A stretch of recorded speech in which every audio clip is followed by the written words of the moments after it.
Before we get into the video, could everyone please subscribe to my Endless Diary Tales channel? Thank you so much. When I was dragged off the tall building along with Tanya, my final thought was that if there was another life, I would never give her any chance to cross social classes again. Just as that thought crossed my mind right before I hit the ground and died, I suddenly heard an ecstatic female voice shouting in my ear, "Nora, did you know the organizers of the jewelry design competition just announced the prizes? If I manage to get into the top 3, I'll receive a direct offer from Johnson Jewelry." As the world spun around me, I suddenly opened my eyes and saw Tanya gripping my shoulders, shaking me hard, her face filled with excitement as she shared the good news with me. Looking around at the familiar dormitory and her still young and tender face, I was stunned for a moment. Then I realized I had been reborn. Joy shot straight up to my head, but very quickly it was engulfed by the raging flames of hatred. I suppressed the impulse to kill her on the spot, curled my lips into a smile, and said, "Really? Then let me congratulate you in advance. With your ability, getting into the top 3 shouldn't be a problem at all." In her euphoric state, Tanya didn't notice anything unusual about me. She completely abandoned her previous humility, accepting my congratulations openly, a trace of pride flashing across her eyes, though she quickly hid it away. She restrained the excitement on her face and shifted into an affectionate, heartfelt mode. "Nora, the luckiest thing that ever happened to me at this university was meeting you. I consider you my best friend. For this design competition's final, I want to invite you to come and watch me compete, to witness the very first glorious moment of my life together with me." She looked at me with earnest, sincere eyes, and the words she spoke could almost move someone to tears. If the deep blood grudge from my past life hadn't been carved into my soul, I really might have believed her once again. Under her expectant gaze, I nodded and said, "Of course, I will definitely be there." Not only would I attend, I would dress to the nines to celebrate her impending fall from grace. Tanya, the campus beauty of the university, was the very embodiment of the beautiful, strong, and tragic archetype, a symbol of inspirational success. Born into a wretched family with an alcoholic father, a biased mother, and a gambling-addicted brother, she managed through her own strength to get accepted into the prestigious university under extremely harsh circumstances. I first met her when she was being harassed by her parents who had traveled a long distance to find her. Out of kindness, I helped her out of that situation, and by coincidence ended up being assigned to the same dorm as her. Through our daily interactions, our bond gradually deepened. After learning about her tragic background, I anonymously funded her education all the way from college until she was about to graduate from her master's program. Near graduation, she entered a jewelry design competition hosted by the Johnson Group. Anyone who placed in the top 3 would be offered a job directly with Johnson Jewelry. However, her brother, burdened by a mountain of gambling debts, planned to drag her back home and marry her off in exchange for dowry money to pay off what he owed.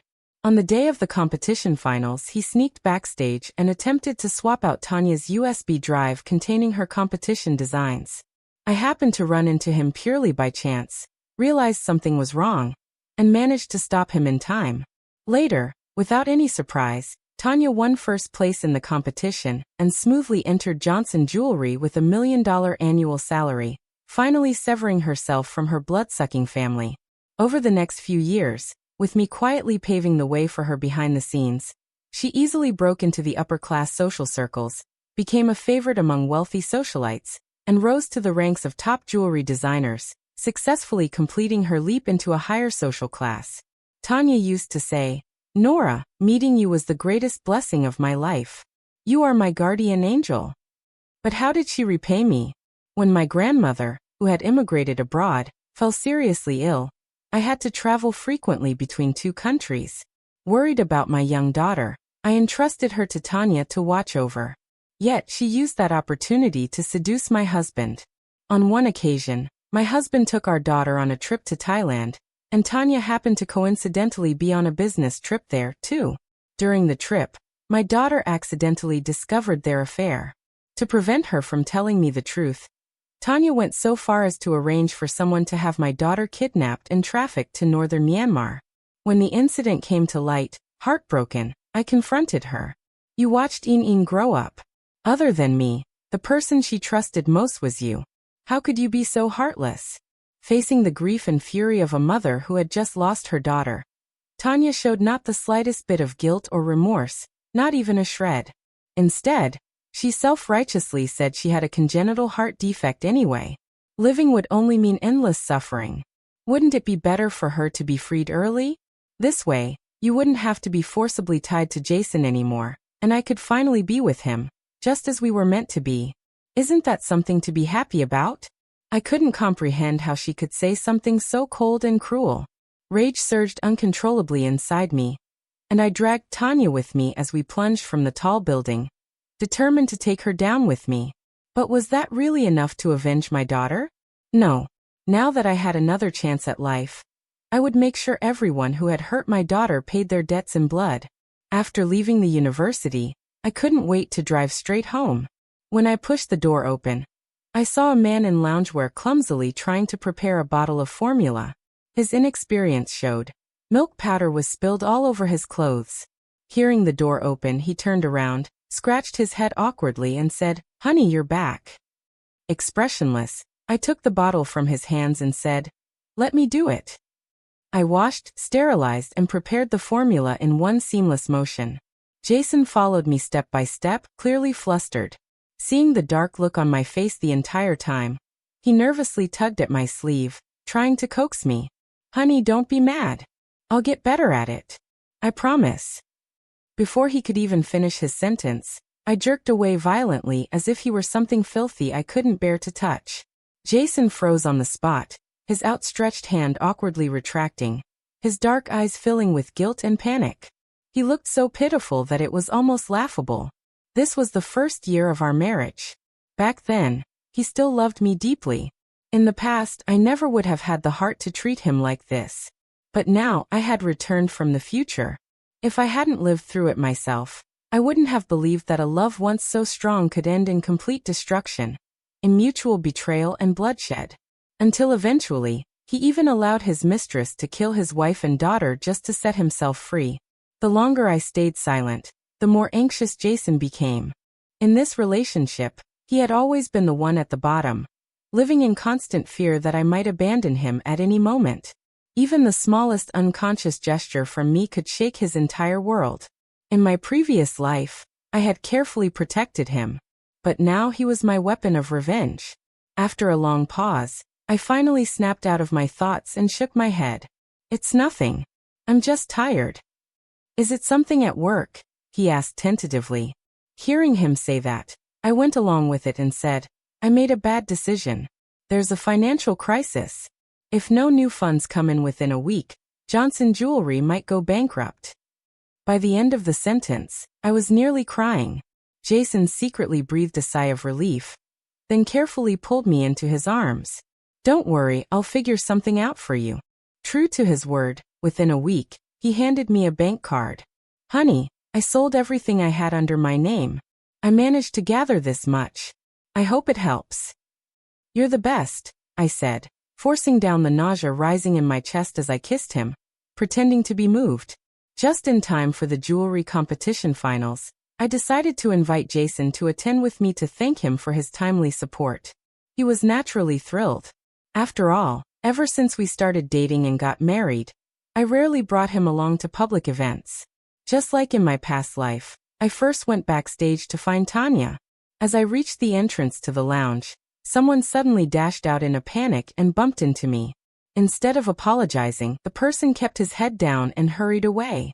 Jason, unwilling to see me suffer even the slightest grievance, immediately reached out and grabbed the person's arm. That man was none other than Tanya's brother, Tommy. Having just committed some shady deed, he was desperate to flee. Now caught by Jason, he angrily barked, "Who the hell are you? Let go of me." Jason stared coldly at him and ordered, "You bumped into someone. Apologize." Seeing that the argument was about to escalate, I rubbed my arm and stepped forward, pretending to suddenly realize something. "Ah, aren't you Tanya's brother? Did Tanya ask you to come and pick something up?" Hearing that, Tommy, though unsure how I had recognized him, still played along and said, Yes, I'm Tanya's brother. She asked me to grab something for her. Then you better hurry, I said with a smile. Take the path on the right so you don't delay Tanya's business. I pried Jason's hand away and continued helping Tommy out of the situation. Tommy, catching on quickly, muttered a hasty thank you and turned around, disappearing down the hallway. Not long after Tommy left, Tanya arrived. She saw the wide-open door of the lounge, and for once looked unusually cautious. Did someone just come out of here? She asked. Jason instinctively started to answer, but before he could finish his sentence, I gave him a firm push forward, almost causing him to bump into Tanya. I quickly said, Tanya, haven't you always wanted to meet my husband? I brought him here today. Let me tell you, he's actually 2 years ahead of you in the same department. In the future, if you have any professional questions, you can always ask him. In the next second, Tanya's attention was successfully diverted. Blushing furiously from almost colliding with him, she shyly looked away, though she couldn't help sneaking peeks at Jason. Hello, senior, she said bashfully. Compared to her bashful enthusiasm, Jason's response was much colder and more distant. Yet it was precisely this indifference that only made Tanya fall deeper under his spell.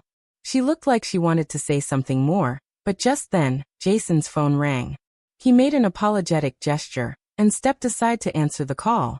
Tanya watched his back with a look of longing inside. Nora, if only I could be as lucky as you, finding such an outstanding husband like Jason. I patted her on the shoulder, laughing playfully.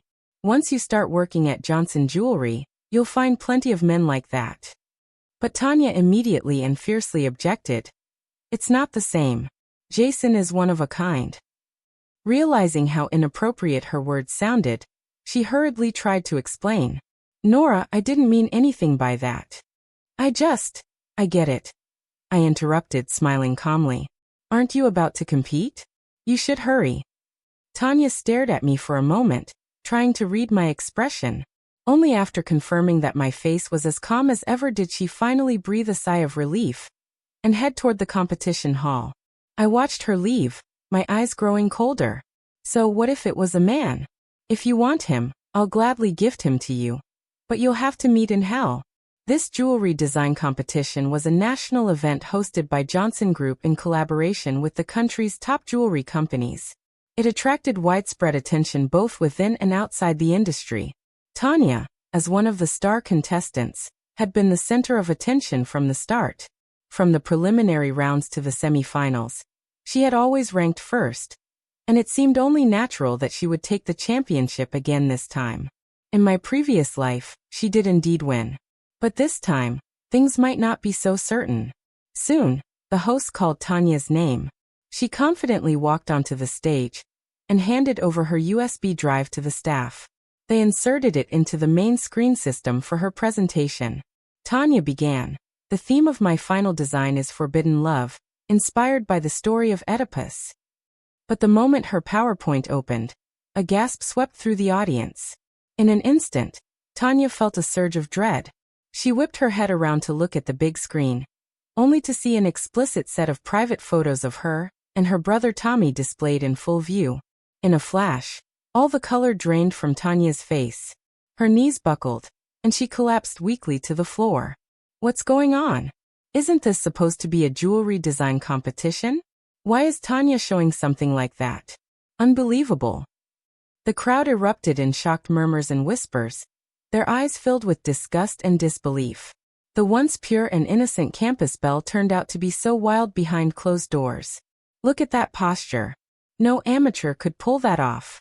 Yeah, it takes serious skill to do that kind of thing. If I'd known she was like this, maybe I would have tried harder, flattered her a little more. Who knows, maybe I'd have gotten lucky too. Huh. The boys who once admired Tanya from afar, now seeing this shocking side of her, didn't care whether the photos were real or not. Vulgar jokes and filthy comments spilled out one after another, each more disgusting than the last. But to my ears their words sounded like sweet, beautiful music. At the same time, I was genuinely stunned by how ruthless Tommy was. Just to force Tanya back home to marry off for dowry money, he actually faked such private photos, completely destroying his own sister's reputation. The scene descended into chaos. I shouted, Tanya, and rushed onto the stage, hurriedly instructing the staff to turn off the big screen.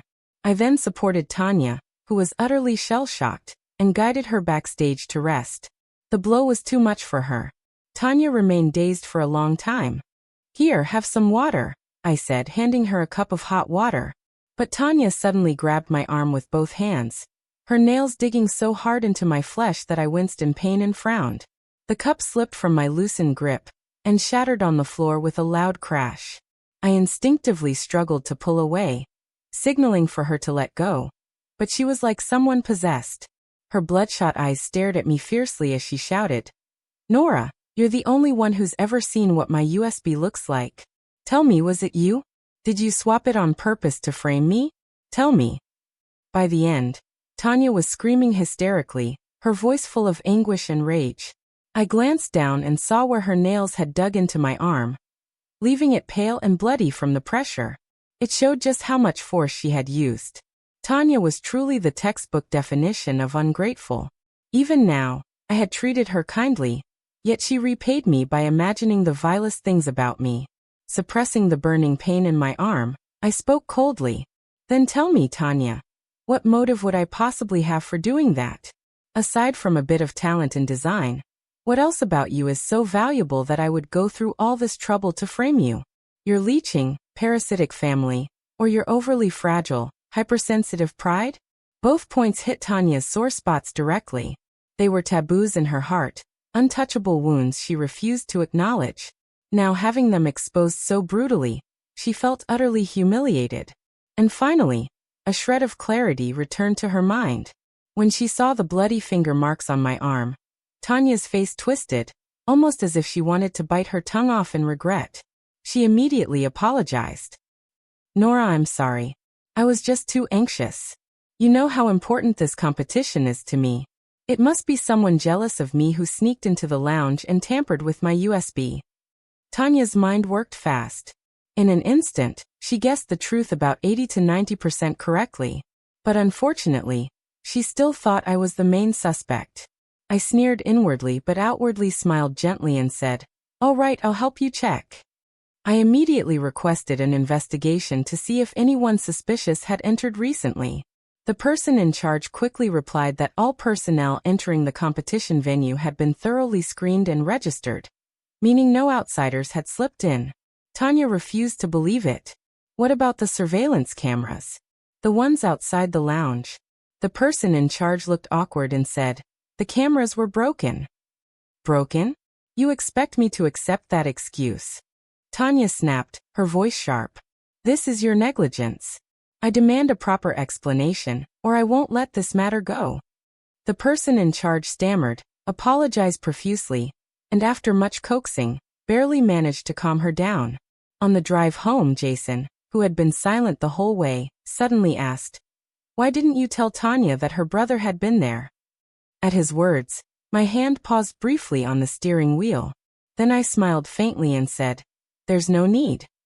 Jason turned halfway in his seat to face me, his brows furrowed in confusion and frustration. "Why is there no need?" Jason pressed, clearly unwilling to let it go. "Nora, isn't Tanya your best friend? Friends are supposed to be honest with each other to help each other, right? And today when we caught Tommy sneaking out, you clearly noticed something was wrong, but you still helped cover for him and let him go." Jason poured out everything he had observed, and by the end, his tone carried a sharp edge of accusation. His questioning pulled out all the anger I had been forcing down. I suddenly slammed on the brakes and pulled over to the side of the road. Letting out a cold laugh, I countered, "So, what are you planning to turn me into?" I stared straight at him. "Jason, I don't owe anyone an explanation for what I do. Either keep your mouth shut and stand firmly by my side or get out. I won't tolerate being interrogated like a criminal." With that, I hit the unlock button and coldly ordered, "Get out." After forcing him out of the car, I stomped on the gas pedal. The car sped off like a bullet, the world outside the window becoming a blur. As the scenery flashed past, memories from my previous life also raced through my mind. Maybe it was because Jason and I had loved each other too fiercely in the beginning. By the end, We had exhausted every last bit of our affection until nothing was left but exhaustion and disgust. Our values, personalities, and ways of handling things were fundamentally different. It didn't show during peaceful times, but once a problem arose, our conflicts exploded in the most extreme and ugly ways, just like today. Jason had once said to me countless times, "Nora, I really hate how cold, forceful, and unfeeling you are." He constantly condemned me. Yet, in the end, wasn't it him who stood by silently, doing nothing, while Tanya orchestrated the kidnapping of my daughter? Jason had sensed Tanya's intentions early on but pretended not to notice, causing us to miss the best chance to save our child. In the end, my daughter died tragically in northern Myanmar. Once my daughter was gone, all ties between Jason and me were neatly severed, clean and convenient. His so-called justice, his so-called righteousness, only existed when it didn't threaten his own interests. Isn't that right? I hated Tanya, but I hated Jason even more. From this moment on, I couldn't even fake civility with him. I would make sure he was destroyed, completely, utterly destroyed. Although the scandal during the jewelry competition finals left room for doubt, it didn't stop the public from gleefully gossiping about it. Tanya, terrified of facing people's judgmental stares, locked herself away in the dorm, refusing to step out even once. But that day, her brother Tommy came to her dorm building and made a huge scene. Standing downstairs with a loudspeaker, he shouted, "Tanya, our family took you in so you could be my child bride and carry on the family line. You were supposed to marry me and have my kids when you turned 18. You begged to go to college, and I let you. But the deal was you'd have my child first. And what did you do? After the college entrance exams, you seduced me every way you could, tricked me out of all our family's money, and then disappeared for 7 years." As Tanya came downstairs, she saw Tommy standing there, shamelessly broadcasting his lies to the entire crowd. His disgusting words practically confirmed the rumors sparked by the scandalous photos, satisfying everyone's morbid curiosity. Tanya was so furious she almost fainted on the spot. She rushed forward, trying to grab the loudspeaker from him, hissing, "What nonsense are you spouting? We're siblings." Tommy easily dodged her, curling his lips into a sneer. "And whose fault is that? If you had just listened and married Fat Hank, none of this would have happened." That Hank was Tommy's loan shark. Previously, Tommy had fallen for Hank's sweet talk and racked up over $1 million in gambling debts. Hank had threatened to break Tommy's hands and feet if he didn't pay up within 3 months. But he had also made Tommy an offer. If Tommy was willing to marry his sister Tanya off to him, not only would the debt be wiped clean, but Hank would even throw in a $200,000 dowry. Just sacrificing one sister could save his limbs and net a tidy sum. How could Tommy refuse? After finding out where Tanya's school was, he had come here trying every dirty trick he could think of to force her into submission. When nothing worked and the deadline loomed closer, Tommy, growing desperate, came up with this insane, disgusting plan. Crude, yes, but effective, wasn't it? Tommy's disgusting outburst left Tanya completely cornered. Clenching her teeth, she spat out one word: despicable. In the end, Tanya had no choice but to come to me for help. She had nowhere else to turn. The moment she saw me, she collapsed onto my lap, sobbing uncontrollably. Her voice was choked with emotion as she cried, "Nora, it was my brother. He was the one who switched my USB drive. He wants to force me back home to marry off and pay off his gambling debts. I never thought he'd stoop to something so vile just to trap me. No matter what, we're still blood siblings." She cried with such heartbreak and despair that anyone watching would have pitied her. After she finally cried herself out, I gently patted her back. "Tanya, don't worry. I'll help you. I suggested there's tight security at the Dunhuang Hotel. You can stay there for now to avoid your brother's harassment. I'll work on gathering evidence to resolve this." At my words, Tanya wiped her tears and smiled through her sorrow. She leaned her face against my shoulder just like she used to and said with deep emotion, "Nora, thank you. As expected, you're the only one in this world who truly cares about me." Tanya's sweet words flowed as if they cost her nothing. But they were just words, empty, never etched into her heart. Deep down, Tanya actually resented how I was always the one saving her. Like some guardian angel swooping in whenever she was in trouble. It made her feel weak and useless, but cruel reality left her no choice but to rely on me. Now I had a firm grasp on every thought inside her mind. I gently cupped her face and said softly, "In that case, you must never betray me, Tanya. Otherwise, I won't forgive you." My tone was chilling. Tanya shivered violently, real fear flashing in her eyes. She stammered, "Nora, are you kidding? How could I ever betray you?" She said it, but her eyes started darting around nervously, unable to meet my gaze. Just as the air between us grew thick with tension, I suddenly let out a light laugh. "Look at you. I'm just teasing." Hearing that, Tanya forced a laugh too. "I know. I was just trying to show you my loyalty." We laughed together, but only we knew how hollow those laughs really were. After a while, I stood up and said, "I'll have someone bring you dinner. Eat and get some rest. I have something to take care of." Leaving the presidential suite, I didn't immediately leave the hotel. Instead, I went upstairs to the rooftop restaurant and took a seat. I pulled out my phone and sent Jason a message. "Come to the Dunhuang Hotel." Less than half an hour later, Jason arrived, his face lighting up with joy. "Honey, you're finally willing to see me." Since our last fight, I had deliberately kept my distance, ignoring his calls and messages, cutting him off completely. I didn't respond to his enthusiasm, only lifting my hand slightly. "Sit." Jason sat down quickly. Not long after, waiters began bringing out dishes one after another until the entire table was filled. Finally, they placed a strangely shaped bamboo stand in the center of the table and lit the white candles arranged on it. Jason looked confused and asked, "What's all this?" Staring at the flickering candlelight through the blue flames, I suddenly saw the image of my daughter's broken body when the police finally recovered her. She was so disfigured I could barely recognize her. At the time, I had screamed and cried so hard that I nearly passed out. Jason, on the other hand, stood beside me expressionless, silently smoking a cigarette.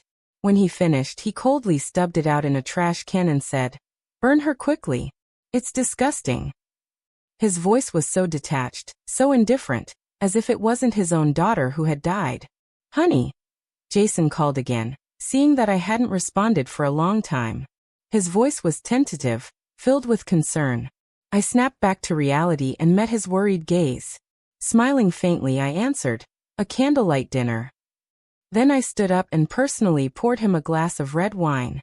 As I handed him the glass, I asked softly, "Jason, if one day someone hurt our daughter, what would you do?" Jason's fist slammed heavily onto the table with a loud thud. The plates and dishes on the table clattered loudly as Jason slammed his fist down, his voice filled with rage. "Of course not. If anyone dared hurt our daughter, I would tear them apart limb by limb." Hearing that, I smiled faintly and said, "Good. You said it yourself." The atmosphere between us eased up after that. I kept pouring him glass after glass of wine, and before long, Jason was completely drunk, collapsing onto the table with a loud thud. Just at that moment, the manager of the Dunhuang Hotel walked over quietly. He leaned in close and whispered into my ear, "Miss Zhang, Miss Tanya has fallen asleep." I nodded, then glanced at the thoroughly inebriated Jason. "Take him over there," I ordered calmly. The next morning, Tanya woke up groggy.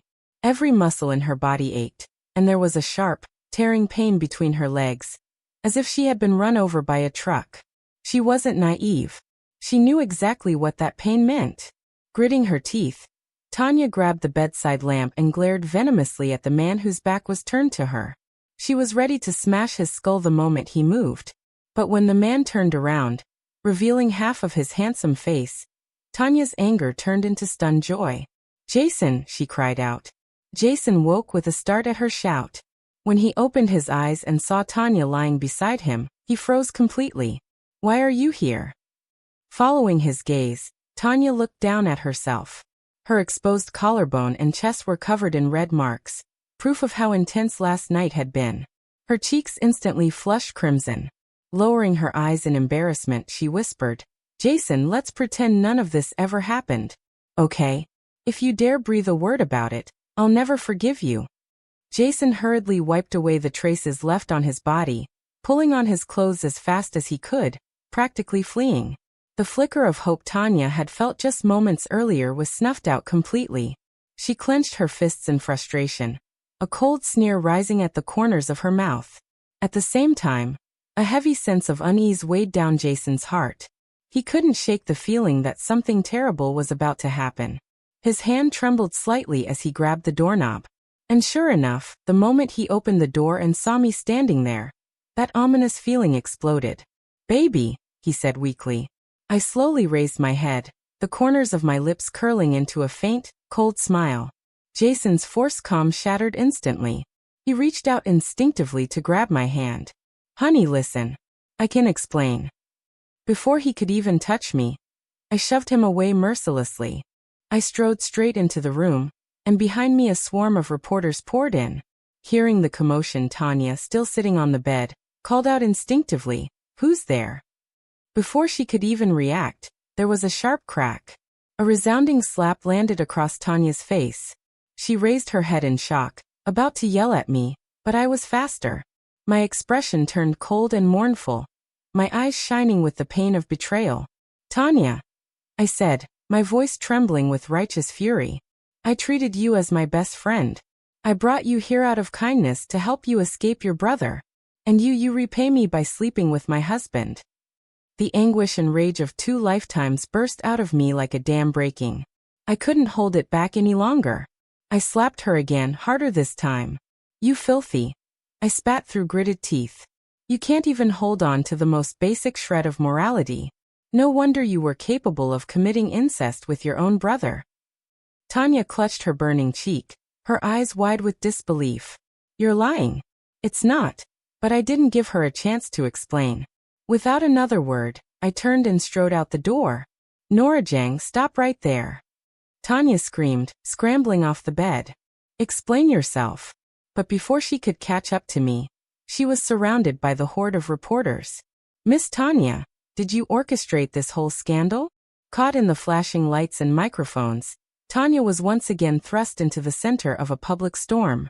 If people had been willing to believe that the first scandal was a setup, then this time, caught red-handed by dozens of reporters, there was no saving her reputation. After being caught seducing her best friend's husband, Tanya's reputation was completely ruined. There was no way she could wash this stain away, even if she jumped into the Yellow River. Very quickly, trending topics exploded online. Campus belle turned wild, jewelry design prodigy caught faking credentials, and many more. Tanya was utterly destroyed. Even our alma mater, a university, was dragged down with her. To calm public outrage, the university's administration made a unanimous decision. Tanya would be expelled. The day the announcement came out, Tanya lost her mind. She was so close, just a little bit more, and she would have graduated with her master's degree, stepping into a brilliant, promising future.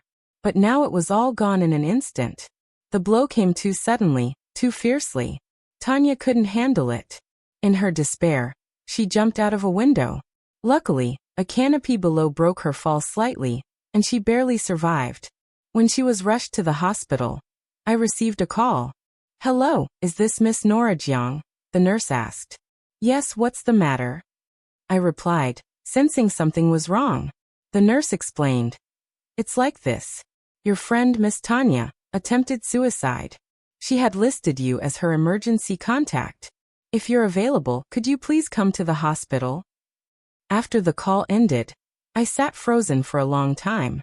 I vaguely remembered it was during the summer break of our junior year when Tanya was interning out of state and got into a car accident. In a moment of panic, she had called me. She had said then, "Nora, even though I have parents and a brother, none of them are as reliable as you."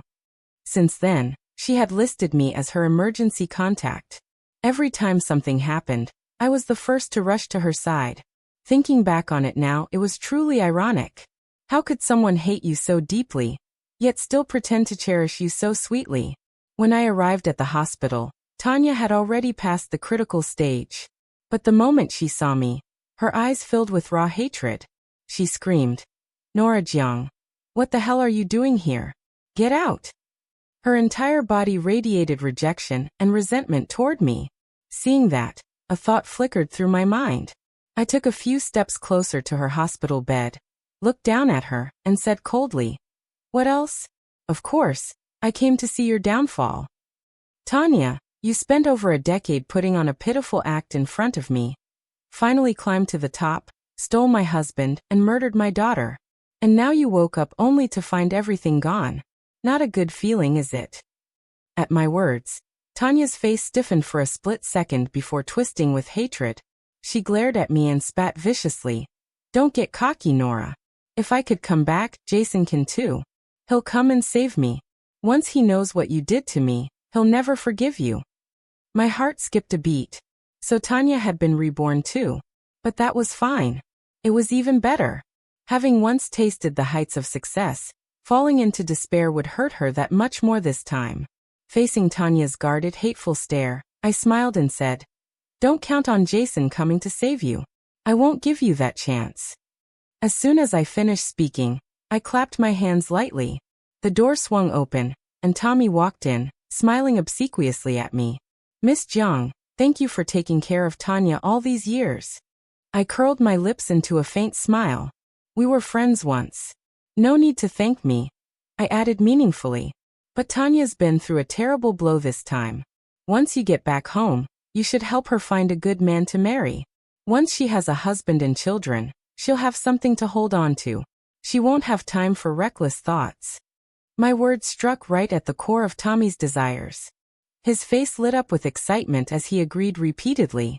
Before leaving, I turned back to Tanya, flashing a bright, cheerful smile. "Wishing you a lifetime of happiness."